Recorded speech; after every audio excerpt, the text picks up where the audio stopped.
ഇന്ന് വായനാ ദിനം. വായനയുടെ വാത്മീകി എന്ന് വിശേഷിപ്പിക്കാവുന്ന ഗ്രന്ഥശാല പ്രസ്ഥാനത്തിന്റെ ഉപജ്ഞാതാവ് PN പണിക്കരുടെ സ്മൃതി ദിനമാണ് കേരളത്തിൽ വായനാ ദിനമായി ആചരിക്കുന്നത്. 30ാമത് വായനാ ദിനം ആഘോഷിക്കുന്ന ഈ അവസരത്തിൽ കഴിഞ്ഞ 30 വായനാ ദിനത്തിലും കോട്ടയം ജില്ലയിൽ വായനാ ദിന പ്രവർത്തനങ്ങളിൽ ശക്തമായ ഇടപെടൽ നടത്തിയ വിജ്ഞാനദാഹിയായ ഒരു അധ്യാപകനെ പരിചയപ്പെടാം. കോട്ടയം ജില്ല വൈക്കം താലൂക്കിൽ മുളക്കുളം കാരിക്കോട് പൂവത്തുങ്കൽ വീട്ടിൽ പരേതനായ ഗോപിനാഥൻ നായരുടെയും ചെല്ലമ്മയുടെയും മകൻ PGM നായർ കാരിക്കോടാണ് ഈ അധ്യാപകൻ. സാമൂഹിക, സാംസ്കാരിക, ആധ്യാത്മിക രംഗങ്ങളിൽ ഒരേപോലെ പ്രശോഭിക്കുന്ന ഇദ്ദേഹം നിരവധി പ്രസ്ഥാനങ്ങളുടെ അമരക്കാരനായി പ്രവർത്തിക്കുന്നു.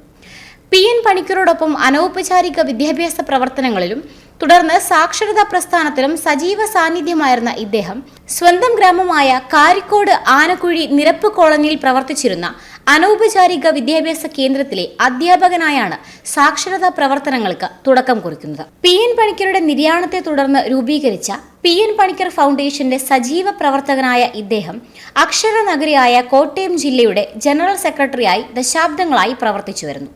വായന മനുഷ്യനെ എത്രമാത്രം സ്വാധീനിക്കുന്നു എന്നതിന് എത്രമാത്രം ഉദാഹരണങ്ങളാണ് ലോകത്തുള്ളത്. ഒരു നല്ല മനുഷ്യനായി ഒരാൾ വളർന്നു വരുന്നതിൽ വായന ചെലുത്തുന്ന സ്വാധീനം എത്രയോ വലുതാണ്. എന്നെ സംബന്ധിച്ച് വായനയുടെ ഒരു തലത്തിലേക്ക് കൂടുതൽ ശ്രദ്ധിക്കാൻ ഇടയായത് ആരാധ്യനായ PN പണിക്കർ സാറിനോടുള്ള അദ്ദേഹവുമായിട്ടുള്ള സംസർഗമാണ്. 1980കളിൽ ഞാൻ വിദ്യാർത്ഥിയായിരിക്കുന്ന കാലഘട്ടത്തിലാണ് ആദ്യമായി PN പണിക്കർ സാറിനെ കാണുന്നത്. അന്ന് അദ്ദേഹം വളരെ ഹൃദയത്തിൽ നിന്ന് നമുക്ക് ചൊല്ലിത്തരുന്ന ഒരു പ്രതിജ്ഞയുണ്ട്: ഞാൻ വായിച്ച് വളരും, ചിന്തിച്ച് വിവേകം നേടും, സത്യം സത്യം സത്യം. ഇത് എത്രയോ തവണ നമ്മളെക്കൊണ്ട് ചൊല്ലിച്ചിട്ടുണ്ടെന്ന് ഒരു കയ്യും കണക്കുമില്ല. പക്ഷെ ഇതിങ്ങനെ ചൊല്ലി കൂടുതൽ വായിക്കണമെന്നൊരു തോന്നലും വായനയോടുള്ള വല്ലാത്തൊരു പ്രണയവും നമുക്കായി മാറുകയാണ് ചെയ്തത്. അക്കാലത്ത് അദ്ദേഹം നിഷ്കർഷിച്ചിരുന്ന മറ്റൊരു പ്രധാനപ്പെട്ട കാര്യം, പഠിച്ച കാര്യങ്ങൾ മറ്റുള്ളവരെ പഠിപ്പിക്കാൻ ഓരോരുത്തരും തയ്യാറാകണം. അപ്പോൾ നമ്മൾ മറ്റൊരാളെ പഠിപ്പിക്കണമെങ്കിൽ നമ്മൾ വായിക്കണം. അപ്പോൾ എനിക്ക് എൻ്റെ ഗ്രാമം, ഞാൻ വൈക്കം താലൂക്കിൽ മുളക്കുളം ഗ്രാമപഞ്ചായത്തിനകത്ത് വരുന്ന കാരിക്കോടെന്ന കൊച്ചു ഗ്രാമത്തിലാണ്. വളരെ ശാലിനസുന്ദരമായ ഒരു കുഞ്ഞു ഗ്രാമമാണ്. ആ ഗ്രാമത്തിൽ അവിടെ ആനക്കുഴി നിരപ്പ് എന്ന് പറയുന്ന കോളനിയുണ്ട്. ആ കോളനിയിൽ അദ്ദേഹം പറഞ്ഞു, നിങ്ങളുടെ അടുത്തുള്ള അക്ഷരാഭ്യാസമില്ലാത്ത കുറച്ച് ആളുകളെ ചേർത്ത് അനൗപചാരിക വിദ്യാഭ്യാസമാണെന്ന്. ഇന്നത്തെ പോലെ സാക്ഷരതാ സംവിധാനമല്ല, അനൗപചാരിക വിദ്യാഭ്യാസമാണ്. ആ അനൗപചാരിക വിദ്യാഭ്യാസത്തിന് കാൻഫെഡിൻ്റെ നേതൃത്വത്തിൽ അതിന് വിദ്യാഭ്യാസ വകുപ്പിൽ ഒരു ഡെപ്യൂട്ടി ഡയറക്ടറൊക്കെ ഉണ്ടായിരുന്നു. ഞങ്ങളുടെ അടുത്ത് തന്നെ ഉണ്ടായിരുന്ന ഔസഫ് സാറാണെന്ന് കോട്ടയത്തെ ഡെപ്യൂട്ടി ഡയറക്ടർ. അപ്പോൾ അദ്ദേഹത്തിൻ്റെയൊക്കെ നിർദ്ദേശപ്രകാരം കാരിക്കോട്ടിൽ ഒരു അനൗപചാരിക വിദ്യാഭ്യാസ കേന്ദ്രം ആരംഭിച്ചു. അവിടെ അന്ന് പഠിതാക്കളായി വന്നത്, ഞാനതിൻ്റെ വിദ്യാർത്ഥിയായിരിക്കെ ഞാനതിൻ്റെ അധ്യാപകനായി പ്രവർത്തിക്കുകയാണ്. അന്ന് അതിനകത്ത് പഠിതാക്കളായി വന്നിരുന്ന ആളുകൾ എൻ്റെ അച്ഛൻ്റെയും മുത്തച്ഛൻ്റെയും ഒക്കെ പ്രായമുള്ള ആളുകളാണ്. എനിക്ക് സത്യം പറഞ്ഞാൽ ജീവിതത്തിലെ വലിയൊരു അനുഭവമാണത്. കാരണം അന്ന് അവരെ അക്ഷരം പഠിപ്പിക്കുക, അവരുടെ രീതി, ഞാനുമായിട്ടുള്ള ഇൻട്രാക്ഷൻ, ശരിക്കും നമ്മളൊരക്ഷരം പഠിപ്പിച്ചത് എഴുതുമ്പോൾ അവരുടെ കണ്ണിലുണ്ടാകുന്ന ആ തീഷ്ണത ഇന്നും എൻ്റെ സ്മൃതിപഥങ്ങളിൽ പച്ച പിടിച്ച് നിൽക്കുന്ന ഓർമ്മയാണ്. ഒത്തിരി ആളുകളുണ്ട്, എല്ലാവരുടെയും പേര് ഞാനിപ്പോൾ പരാമർശിക്കുന്നില്ല. അതിൽ പല ആളുകളും മൺമറഞ്ഞു പോയവരാണ്. അവരുടെയൊക്കെ അക്ഷരത്തോടുള്ള ആ ഒരു കാര്യം അറിയുമ്പോഴൊക്കെ ഉണ്ടായിരുന്ന സ്നേഹം. പണിക്കർ സാറിൻ്റെ ഒരു പ്രത്യേകത, അദ്ദേഹം ഒരു മഹാമാനുഷിയായിരുന്നു. നമുക്ക് വാക്കുകൾ കൊണ്ട് വിവരിക്കാൻ കഴിയുന്ന വ്യക്തിത്വങ്ങളല്ല. ഇന്ത്യ രാജ്യത്തെ ഏറ്റവും വലിയൊരു അധ്യാപകൻ എന്ന പേര് നമുക്കറിയാം. അദ്ദേഹത്തിൻ്റെ ജന്മദിനത്തിലാണ് രാഷ്ട്രം അധ്യാപക ദിനമായി ആചരിക്കുന്നത്. ഇന്ത്യയുടെ ആദ്യത്തെ ഉപരാഷ്ട്രപതിയും രണ്ടാമത് ഇന്ത്യൻ പ്രസിഡൻറ്റുമായ സർവേപ്പള്ളി രാധാകൃഷ്ണൻ എന്ന S രാധാകൃഷ്ണൻ്റെ ജന്മദിനമാണ് രാജ്യത്ത് സെപ്റ്റംബർ 5-ാം തീയതി അധ്യാപക ദിനമായി ആചരിക്കുന്നത്.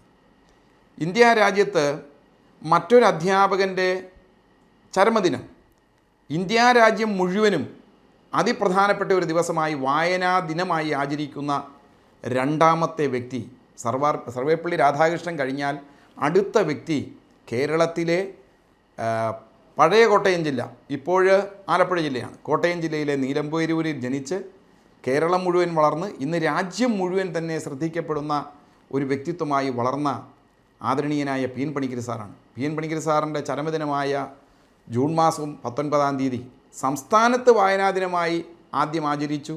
അത് ഇന്ന് ഇന്ത്യയിലെ മുഴുവൻ സംസ്ഥാനങ്ങളിലും കേന്ദ്രഭരണ പ്രദേശത്തിലും കേന്ദ്ര ഗവൺമെൻറ് വായനാ ദിനമായിട്ട് ആചരിക്കുന്നു. ഒരു മാസക്കാലം വായനാ മാസാചരണമായി നടത്തുകയാണ്. പുതിയ കാലഘട്ടത്തിൽ ഡിജിറ്റൽ വായനയ്ക്കും പ്രാധാന്യം കൊടുത്തുകൊണ്ട് പി എൻ പണിക്കർ ഫൗണ്ടേഷനും പി എൻ പണിക്കർ വിജ്ഞാൻ വികാസ് കേന്ദ്രയും എല്ലാം ചേർന്ന് ഗംഭീരമായി രാജ്യത്തുടനീളം അത് നടത്തിക്കൊണ്ടിരിക്കുകയാണ്. പക്ഷേ പുത്തൻ തലമുറയിൽ ഇന്ന് കണ്ടുവരുന്ന ഒരു പ്രവണത വായന വേണ്ടത്ര രീതിയിൽ അവരുണ്ടോ എന്ന കാര്യം സംശയിക്കേണ്ടതാണ്. അത് ഇല്ല എന്ന് തന്നെ പറയാം. ഡിജിറ്റൽ വായനകൾ നടക്കുന്നുണ്ട്, പുസ്തകങ്ങൾ അച്ചടിക്കുന്നുണ്ട്, പുസ്തകങ്ങൾ വിറ്റഴിയുന്നുണ്ട്. പുസ്തകങ്ങൾ അച്ചടിക്കുകയും വിറ്റഴിയുകയും ചെയ്യുന്നത് വായനയുടെ അളവുകോലായിട്ട് നമുക്ക് എടുക്കാൻ കഴിയില്ല. നമ്മളൊരു ചെക്കിംഗ് നടത്തിയാൽ, നമ്മുടെ പുതിയ തലമുറയിലെ വിദ്യാർത്ഥികളിലും യുവജനങ്ങളിലും ഒരു പരിശോധന നടത്തിയാൽ വായനയുടെ തോത് കുറയുന്നുണ്ട് എന്നാണ് എൻ്റെ സ്വന്തം അനുഭവം. ഞാൻ ശാസ്ത്രീയമായ പഠനങ്ങളുടെ അടിസ്ഥാനത്തിലല്ല പറയുന്നത്, അനുഭവത്തിൻ്റെ അടിസ്ഥാനത്തിലാണ്. അത് മാറ്റിക്കൊണ്ട് വരേണ്ടത് അത്യാവശ്യമാണ്. പുതിയ തലമുറ വായനയിലേക്ക് കടന്നു വരണം. കൂടുതൽ വായിക്കും തോറും നമ്മൾ എത്രമാത്രം അറിവ് കുറഞ്ഞവരാണ് എന്നുള്ളൊരു തിരിച്ചറിവ് നമുക്കുണ്ടാകും. ഞാൻ എൻ്റെ അനുഭവത്തിൽ ഞാൻ കേട്ട ഒരു പ്രഭാഷണം ഞാൻ പലരോടും പറയാറുണ്ട്. തിരുവനന്തപുരം മെഡിക്കൽ കോളേജിലെ ഉന്നതനായിരുന്ന ഡോക്ടർ സാംബശിവൻ സാറിൻ്റെ പ്രഭാഷണം പലപ്പോഴും VJT ഹാളിൽ ഞാൻ കേൾക്കാറുണ്ട്. അദ്ദേഹം ഒരിക്കൽ നടത്തിയൊരു പ്രഭാഷണത്തിൽ അദ്ദേഹം പറഞ്ഞ കാര്യം ഞാൻ പല യോഗങ്ങളിലും എൻ്റെ പ്രഭാഷണങ്ങളിലൊക്കെ എടുത്ത് പറയാറുണ്ട്. അദ്ദേഹം പറഞ്ഞത് MBBS പഠിക്കാൻ വേണ്ടി പോകുമ്പോൾ അന്ന് നിലനിന്നിരുന്ന വ്യവസ്ഥയനുസരിച്ച് ഈ സംസ്ഥാനത്തെ പ്രീ ഡിഗ്രിക്ക് 2ാം ഗ്രൂപ്പിൽ ഏറ്റവും കൂടുതൽ മാർക്ക് കിട്ടുന്ന ആളുകളെയാണ് അന്ന് മെഡിസിന് വേണ്ടി സെലക്ട് ചെയ്തിരുന്നത്. കുറഞ്ഞ സീറ്റുകൾ മാത്രമേ ഉള്ളൂ. ഇന്നത്തെ പോലെ ആയിരക്കണക്കിന് സീറ്റുകളൊന്നുമില്ല. അപ്പോൾ അന്ന് ആ സീറ്റുകളിലേക്ക് പ്രവേശനം കിട്ടുന്ന കുട്ടികൾ കേരളത്തിലെ ഏറ്റവും ഉന്നതമായ വിദ്യാഭ്യാസ യോഗ്യതയുള്ളവരായി കണക്കാക്കുന്നവരാണ്. അന്ന് പ്രവേശന പരീക്ഷയുമില്ല, നിങ്ങൾക്കറിയാം. അതിനുശേഷം അവർ MBBS പഠിച്ച് ഡോക്ടറായി ഇറങ്ങി വരുമ്പോൾ അവരെല്ലാം മനസ്സിലാക്കി എന്നൊരു ധാരണയോട് കൂടിയാണ് ഒരു ഡോക്ടറായി പ്രവേശിക്കുന്നത്. അവരുടെ മുന്നിലേക്ക് ഓടിയെത്തുന്ന രോഗി ഒരു ഈശ്വരൻ്റെ മുൻപിൽ നിൽക്കുന്നത് പോലെ ഡോക്ടറുടെ മുന്നിൽ നിൽക്കുകയൊക്കെ ചെയ്യുമ്പോൾ അവരെന്തൊക്കെയോ പഠിച്ചു എന്നൊരു ധാരണ അവർക്കുണ്ട്. എന്നാൽ പിന്നീട് MDയും അതിനുശേഷം പോസ്റ്റ് ഡോക്ടറൽ ഡിഗ്രിയൊക്കെ ചെയ്തു വരുമ്പോഴാണ് മനസ്സിലാക്കുന്നത് അവർ പഠിച്ചതൊന്നുമല്ല എന്നൊരു തിരിച്ചറിവ് ഉണ്ട് എന്ന് അദ്ദേഹം പറയാറുണ്ട്. അപ്പോൾ അനന്തകോടിയായ അറിവുകളുള്ള ഈ ലോകത്ത് സപ്തസാഗരങ്ങളെക്കാൾ ആഴവും പരപ്പുമുള്ള വൈജ്ഞാനിക മേഖലയിൽ നാം എത്രയോ ചെറിയ കാര്യമാണ് ഒരു ജീവിതത്തിനുള്ളിൽ നേടിയെടുക്കാൻ കഴിയുക. അപ്പോൾ അതുപോലും നമ്മൾ നേടാതെ വായനയിൽ നിന്ന് നമ്മൾ അകന്നു പോയാൽ നമ്മൾ ശരിക്കും പറഞ്ഞാൽ മനുഷ്യത്വം നമ്മളിൽ നിന്ന് നഷ്ടപ്പെടുമെന്നുള്ളതാണ്.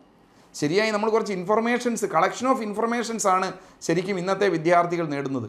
ഒരു കാര്യം ചോദിച്ചാൽ അവർ പറയും. പാനിപ്പറ്റ് യുദ്ധം എന്നുണ്ടായെന്ന് ചോദിച്ചാൽ അവർ പറയും. ഇന്ത്യയുടെ പ്രധാനമന്ത്രി ആരാണെന്ന് ചോദിച്ചാൽ അവർ പറയും. അല്ലെങ്കിൽ ന്യൂട്ടൻ്റെ 3rd ലോ ഏതാണെന്ന് ചോദിച്ചാൽ അവർ പറയും.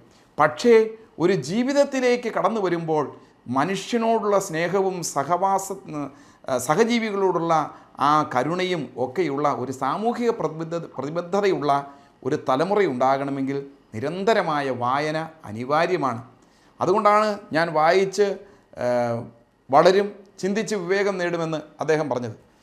നമുക്കറിയാം 2ാം ലോകമഹായുദ്ധത്തെ തുടർന്ന് ലോകം പട്ടിണിയിൽ മുഴുവൻ മുഴുകിയപ്പോൾ ബെർത്തോഡ് ബെർത്ത് എന്ന് പറയുന്ന മഹാനായ ഒരു എഴുത്തുകാരൻ, ഒരു നാടകകൃത്ത്, അദ്ദേഹം അന്ന് പറഞ്ഞത്, നിങ്ങൾ പട്ടിണി കിടക്കുവാണ്, അതുകൊണ്ട് നിങ്ങൾ പാടശേഖരങ്ങളിലേക്ക് പണിയായുധങ്ങളുമായി പോയി പണിയെടുക്ക്, അല്ലെങ്കിൽ നിങ്ങൾ യുദ്ധം ചെയ്ത് വിജയിക്ക്. ഇതൊന്നുമല്ല അദ്ദേഹം പറഞ്ഞത്. അദ്ദേഹം പറഞ്ഞ അതിപ്രശസ്തമായൊരു വാക്യമാണ് ഈ വായനാ ദിനത്തിൽ കൊടുക്കാവുന്ന ഏറ്റവും വലിയൊരു ശക്തമായ മെസ്സേജ്. അദ്ദേഹം പറഞ്ഞത്, ബെർത്തോഡ് ബെർത്ത് പറഞ്ഞത്, പട്ടിണിയായ മനുഷ്യ നീ പുസ്തകം കയ്യിലെടുത്തോളൂ, പട്ടിണിയായ മനുഷ്യ നീ പുസ്തകം കയ്യിലെടുത്തോളൂ, പുസ്തകത്തിൽ നിന്ന് കിട്ടുന്ന അറിവിലൂടെ നിനക്ക് വിജയിക്കാം. അപ്പോൾ വായനയ്ക്ക് എത്രമാത്രം പ്രാധാന്യമുണ്ട് എന്ന് അറിയിക്കുന്ന ഒരു വാചകമാണിത്. അപ്പോൾ വായന എത്രമാത്രം കൂടുന്നുവോ അത് ഏത് തരത്തിലുള്ള വായനയുമാകാം. എന്നെ സംബന്ധിച്ച് എനിക്ക് ഇഷ്ടപ്പെട്ടതെല്ലാം ഞാൻ വായിച്ചു പോകുന്നയാളാണ്. നിരന്തരമായിരുന്ന് മുഴുവൻ സമയം വായനയല്ല, എൻ്റെ കയ്യിൽ കിട്ടുന്ന എനിക്ക് ഏറ്റവും കൂടുതൽ ഇഷ്ടമുള്ള പല മേഖലകളുണ്ട്. യാത്രാ വിവരണങ്ങളാകാം, ഒരുപക്ഷെ നല്ല രീതിയിലുള്ള മോട്ടിവേഷണൽ കഥകളാകാം, അതുപോലെ ജീവചരിത്രങ്ങളാകാം, ആത്മകഥകളാകാം, സാംസ്കാരികമായിട്ടുള്ള കാര്യങ്ങളാകാം, ഭാരതീയ ദർശനങ്ങളെക്കുറിച്ചാകാം, മാർസിയൻ കമ്മ്യൂണിസ്റ്റ് ചിന്താഗതികളെക്കുറിച്ചാകാം, ഏതും നമുക്ക് വായിക്കാം. വായിക്കുന്നതൊക്കെയും നമ്മളുടെ പല പ്രാവശ്യം വായിച്ചു കഴിയുമ്പോൾ, ഇന്നൊക്കെ ഞാൻ പലരെയും കാണാറുണ്ട്, പുതിയ തലമുറ കുട്ടികൾ ഡിഗ്രിയും PG ഒക്കെ കഴിഞ്ഞ് അവരോട് ചോദിക്കുകയാണെങ്കിൽ അവരുടെ ഒരു മറുപടിയുണ്ട്, ഇപ്പോൾ എന്ത് ചെയ്യുന്നത്, ഞങ്ങൾ PSC കോച്ചിങ്ങിന് പഠിക്കുക.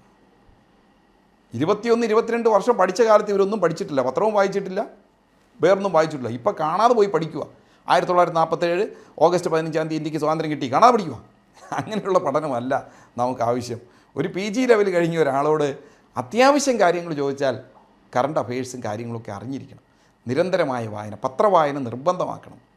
പത്രങ്ങളിലെ വാർത്തകൾ നെഗറ്റീവാണോ പോസിറ്റീവ് ആണോ നമ്മൾ ചിന്തിക്കാൻ പോകണ്ട. പത്രവായനയിൽ വലിയൊരു അറിവ് കിട്ടും. അതുപോലെ വാർത്തകൾ, അതിനകത്ത് പല രീതിയിലുള്ള വാർത്ത കാണും. പഴയ കാലത്തെ വാർത്തയായിട്ട് ഇന്നത്തെ വാർത്തയുടെ രീതികൾ മാറി. ഇതൊന്നും നമ്മൾ വിമർശിച്ചുകൊണ്ടിരിക്കേണ്ട. നമ്മൾ അറിയാൻ ആഗ്രഹിക്കുന്നതിനെ സംബന്ധിച്ച് അത് കേൾക്കാൻ തയ്യാറാകണം. അല്ലാതെ ഈ പുതിയ റീലുകൾ ഇട്ട് മാത്രം പോയി ഈ വാട്സാപ്പും മെസ്സേജും കണ്ട് പോകുന്ന, അല്ലെങ്കിൽ ഇൻസ്റ്റയിൽ മാത്രം ജീവിക്കുന്ന പുതിയ തലമുറ തീർച്ചയായും കൂടുതൽ വായിക്കാൻ തയ്യാറാകണമെന്നുള്ളതാണ് എൻ്റെ ഒരു കാഴ്ചപ്പാടും. എനിക്ക് അറിയാവുന്ന ആളുകളോടൊക്കെ ഇത് പകർന്നു കൊടുക്കാൻ ശ്രമിക്കുന്നുമുണ്ട്. വൈവിധ്യപൂർണമായ അനേകം പുസ്തകങ്ങളുടെ വലിയ ശേഖരമുള്ള ഹോം ലൈബ്രറിയും ഇദ്ദേഹത്തിന് സ്വന്തമായിട്ടുണ്ട്. ഒരു കാലത്ത് ആകാശവാണിയിൽ പ്രഭാതഭേരിയിലെ സ്ഥിരം ശബ്ദമായിരുന്നു ഇദ്ദേഹത്തിൻ്റെത്. ഏതൊരു സാധാരണക്കാരനും മികച്ച വിദ്യാഭ്യാസം ലഭ്യമാക്കുക എന്ന ലക്ഷ്യത്തോടെ സുഹൃത്തുക്കളുമായി ചേർന്ന് വൈക്കം കേന്ദ്രമായി ആരംഭിച്ച Shri Mahadeva educational and charitable സൊസൈറ്റിയുടെ പ്രസിഡന്റായി 2 പതിറ്റാണ്ടായി പ്രവർത്തിച്ചു വരുന്നു.